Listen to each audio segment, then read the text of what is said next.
Hele, tuhle apku vážně doporučuji všem. Binance mi fakt hodně usnadnila nákup Bitcoinu. Mrkněte na to, hned vám teď ukážu co a jak. V popisu videa níže najdete odkaz na registrační stránku Binance. Mějte na paměti, že pro získání 20% cashbacku se musíte zaregistrovat přes tento odkaz. Pokud jste na stránce, přejdeme k registraci. Zadejte svou e-mailovou adresu, zaškrtněte políčko s podmínkami níže a pokračujte dál. Na zadanou e-mailovou adresu bude odeslán 6místní ověřovací kód. Po ověření a zadání kódu můžete pokračovat dál. Nakonec je potřeba nastavit heslo. Heslo musí mít alespoň 8 znaků a obsahovat alespoň jedno velké písmeno a jednu číslici. Pokud se po nastavení hesla zobrazí tato obrazovka, registrace byla úspěšně dokončena. Pokud se zobrazí okno pro zadání ID doporučitele, jako na této obrazovce, zadejte náš kód a pokračujte. Získáte 20% cashback a uvítací bonus ve výši $600. Nyní přejdeme k ověření totožnosti. Ověření totožnosti je povinný proces nutný k používání burzy. Je to nezbytný bezpečnostní krok přítomný na každé burze. Protože je potřeba fotografie, provedeme ověření v mobilní aplikaci Binance. Stáhněte si aplikaci a přihlaste se. Na hlavní obrazovce klikněte na tlačítko Ověřit a pokračujte. Nejprve se ujistěte, že je správně vybraná země a poté vyberte metodu ověření. V našem videu budeme pokračovat s možností občanský průkaz. Nyní je potřeba vyfotit doklad totožnosti. Vyfoťte přední a zadní stranu dokladu a pokračujte dál.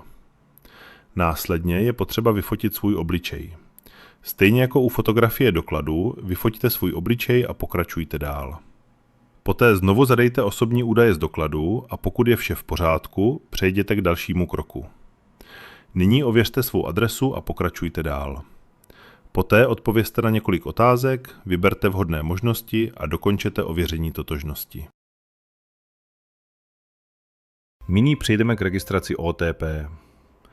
Registrace OTP je povinný krok pro převod prostředků na Binance. Nezapomeňte ji nastavit. K registraci je potřeba aplikace Google Authenticator.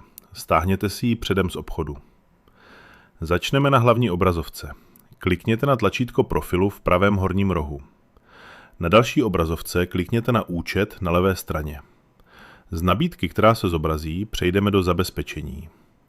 Existuje mnoho metod dvoufaktorového ověření, ale využijeme tu nejrozšířenější, aplikace Authenticator.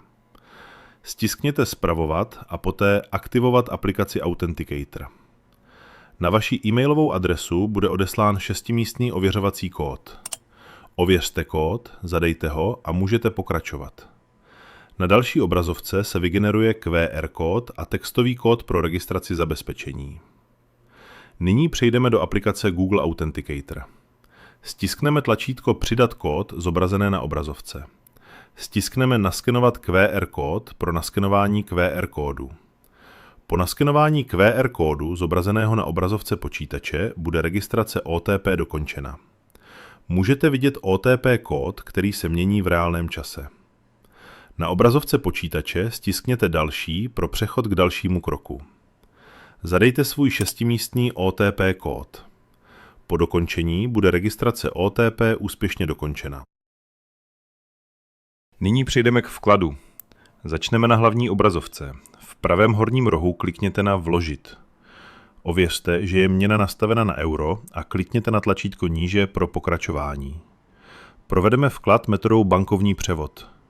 Po zadání částky, kterou chcete vložit, se zobrazí platební údaje. Na uvedený účet převeďte přesnou částku. Po úspěšném převodu budou zakoupená eura připsána do vaší peněženky. Nyní převedeme zakoupená eura na USDT, které jsou na burze pohodlnější k používání. Z nabídky Obchodování v levém horním rohu hlavní obrazovky přejdeme do Směny a blokové obchodování. Nastavte euro nahoře a USDT dole. Zadejte množství k převodu, stiskněte tlačítko níže a převod na USDT bude dokončen bez problémů. Toť od nás vše, užijte si den, vrátíme vám 1/5 nákladů a uvítací bonus 600 USD. Nechat tohle jen tak ležet je vyloženě hřích. Hoďte nám sem sledování a něco připište.